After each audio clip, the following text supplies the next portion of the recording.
నీకు ప్రత్యుత్తరం ఇవ్వటానికి మాకేమి పని పాట లేదనుకున్నావేంటి? వేస్తే వేసివాడే అంటే వేస్తే వేసే మా దేవుడు ఈ అగ్ని గుండములో నుంచి రక్షింపగలుగుటకు సమర్థుడు.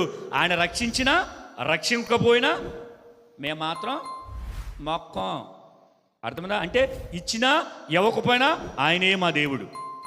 మమ్మల్ని బ్రతికించినా బ్రతికించకపోయినా ఆయనే మా దేవుడు. నేను అడిగింది ఇచ్చినా ఇవ్వకపోయినా ఆయనే మా దేవుడు. స్వస్థత ఇచ్చినా ఇవ్వకపోయినా ఆయనే మా దేవుడు. నా పరిస్థితులు తీరినా తీరకపోయినా ఆయనే నా దేవుడు అని అన్నట్టుగా ఉండాలి. కానీ అలాగుంటారు చాలామంది. కాస్త మేలు కలిగితే, కాస్త దీవించబడితే, కాస్త అభివృద్ధిలోకి వస్తే, దేవుడు ఇచ్చాడని పొందుకుంటున్నామని ఒక కన్ఫర్మేషన్లోకి వచ్చేస్తే ఏమనుకో చెప్పనా, యాయిగా నెమ్మదిగా మూలవాక్యం ఉంది కదా, జీవము గల దేవుడిని విడిచిపోయే అంటే దుష్ట హృదయం ఉందేమో, జాగ్రత్తగా